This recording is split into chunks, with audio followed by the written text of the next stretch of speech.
I was trying to work out, I'm not a lawyer, but, you know, I know a little bit about how Parliament works.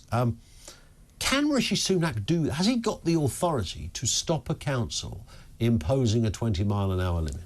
Do you know what? I'm not really sure. I think, as we know, this is electioneering. He suddenly realised that UK's 37 million drivers, they all vote. Yeah. And so, hey, hang on, what could be popular with them? There's a lot of issues, like he moved to 2030 to 2035, ban of the diesel and petrol cars last week. And he's doing yet another one he's rolling out. He's also talking about restricting LTNs, rollouts, etc. But the thing about this is that he had the power, through Minister of Transport, Mark Harper, the Minister of Transport, to get rid of the ULEZ extension. But he didn't do that. No. So, answering your question directly, Highways England actually are responsible for the roads around the major roads around the country.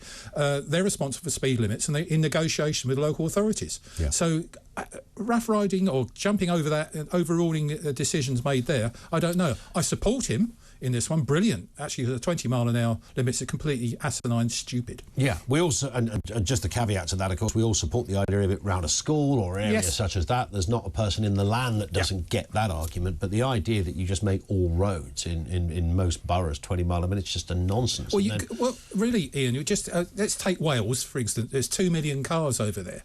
And if 2 million cars doing, say, a 15, 20-minute, say, 30-minute journey, if they all drop down to 20 mile an hour from 30 mile an hour, that's a loss of about 15,000 days of their lives, and 15,000 days of the cars being on for an extra 10 minutes in terms of pollution and congestion. It just doesn't make any sense. I've always, rather jokingly, been a big supporter of the horse and cart, to be honest. How I you know, every time I see one of those old cowboy movies and they pull up on a horse outside the saloon, I always think that I could do some of that, nipping down to the pub on your horse.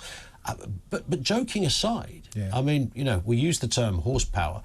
We're almost in that territory. A flipping horse can go faster. Well, exactly. And modern cars actually are not really efficient until they're going around about 30, 40 mile an hour, those sorts of things. And it doesn't make any sense at all. It's hitting businesses hard.